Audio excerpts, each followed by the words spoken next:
Welcome everyone, join us today as we discover the life and legacy of Peter Frampton, the English-American guitarist, singer and songwriter, whose unforgettable hits continue to inspire music lovers worldwide. So let's dive in.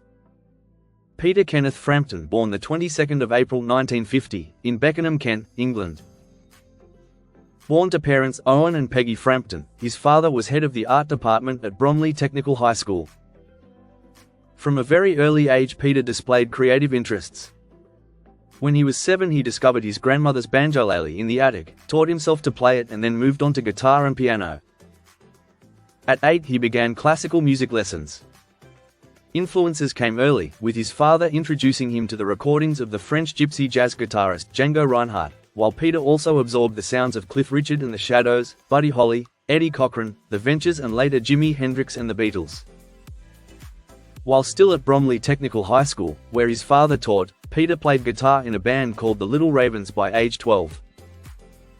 Interestingly, one of his schoolmates and friends at Bromley was a young David Jones, later known as David Bowie, whose art class was taught by Peter's father.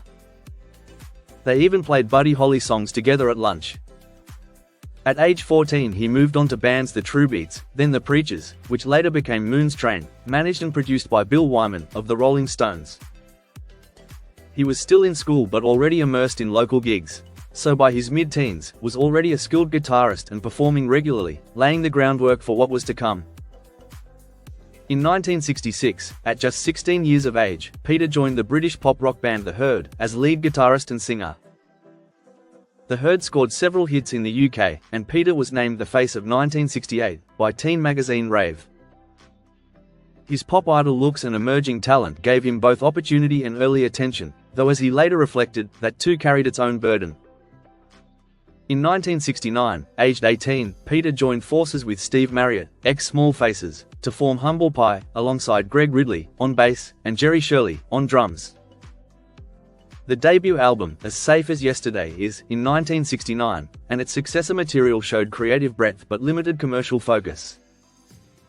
Under the guidance of producer Glyn Johns, the band's sound hardened, and their live album, Rocking the Fillmore, in 1971, captured their US momentum. Yet, at the moment when Humble Pie were on the verge of major commercial breakthrough in America, Peter opted to go solo in 1971. He later said, he feared being drawn into a direction he didn't want. Peter's solo journey began with his debut album Wind of Change, in 1972, featuring guest appearances from Ringo Starr and Billy Preston.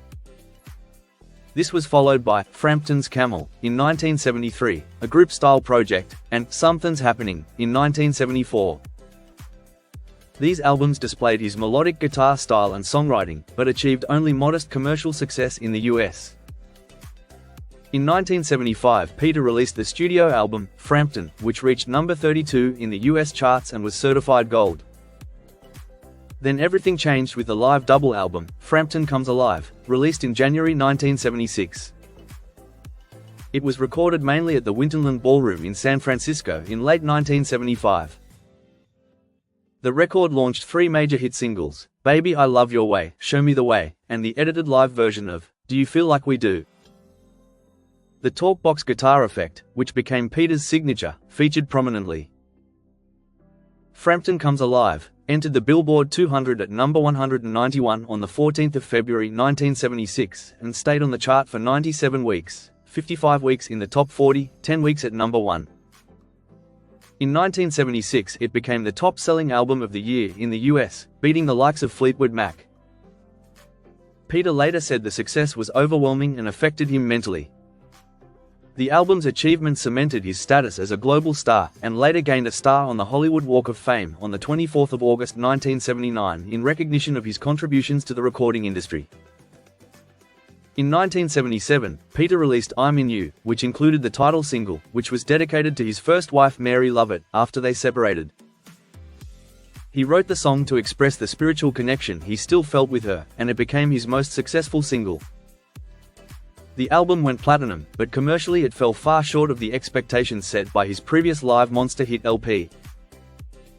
Then in June 1979 he released Where I Should Be, which was certified gold by the following month. The single, I Can't Stand It, reached number 14 in the US charts. Around this period, Peter experienced a near-fatal car crash in the Bahamas in June 1978, in which he broke bones, suffered a concussion, and muscle damage. The crash and its after-effects mark a turning point in his career. In 1980, Peter's album Rise Up coincided with another setback, a cargo plane crash of his instruments, including his favorite Les Paul custom guitar, nicknamed Phoenix, which had been sent from Venezuela to Panama. The guitar was believed destroyed but re-emerged in 2011 and was returned to him. He followed with Breaking All the Rules in 1981, and The Art of Control in 1982, amid declining commercial fortunes. Financially and creatively, Peter struggled. In an interview, he recounted how his manager had kept him high and prevented him from seeing the finances, secretly swindling Peter, resulting in bankruptcy and owing thousands. In 1987, Peter was invited by his old friend David Bowie to join the Glass Spider tour for Bowie's Never Let Me Down album. He credits that period with helping revive his mindset and career. Over the late 1980s, Peter recorded When All the Pieces Fit in 1989, which he described as the first album in years he was proud of. In 1994 came his self-titled album Peter Frampton. In 1995 he released Frampton Comes Alive 2, drawing on live versions of material from his solo work in the 80s and 90s, though it failed to meet the original's impact. In 2003 he released Now and toured North America with the band Styx. On the 12th of September 2006 he released Fingerprints, an instrumental album featuring guest artists such as members of Pearl Jam, Hank Marvin and Warren Haynes. The album won the Grammy Award for Best Pop Instrumental Album in 2007. On the 27th of April 2010 came Thank You Mr. Churchill. In 2014 he released Hummingbird in a Box.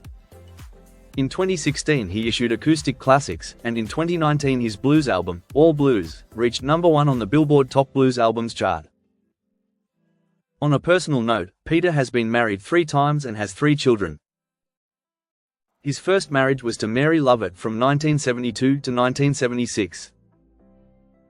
He later had a high-profile relationship with Penny McCall during his peak fame, but after they separated in 1978, she pursued a legal claim for a share of his earnings, a case ultimately dismissed and noted for setting precedent in New York.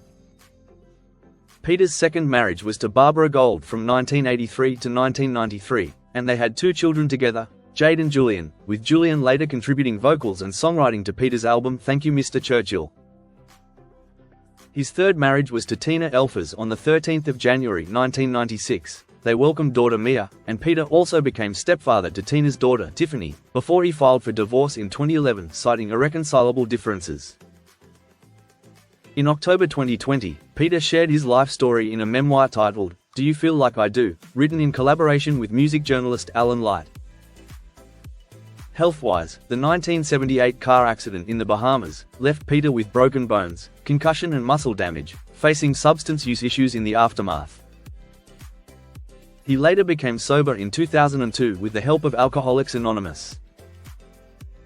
In 2019 he disclosed his diagnosis of inclusion body myositis, IBM, a progressive muscle disorder, which affects muscle strength and function. In February that year he announced his retirement from touring with the Peter Frampton finale The Farewell Tour.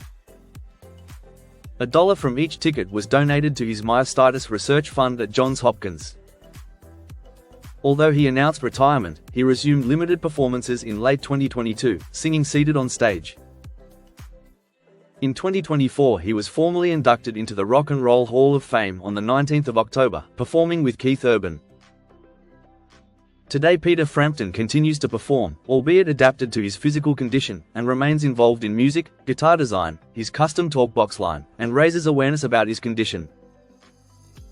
His story is one of remarkable talent, commercial peak, challenging descent, and revival through resilience. And there you have it. From his groundbreaking performances to his unforgettable songs, Peter Frampton's rock legacy will forever echo through music history. A true guitar innovator whose work continues to move and inspire generations, to this very day. Thank you for watching. Don't forget to like and subscribe for more videos on your favorite artists, just like this.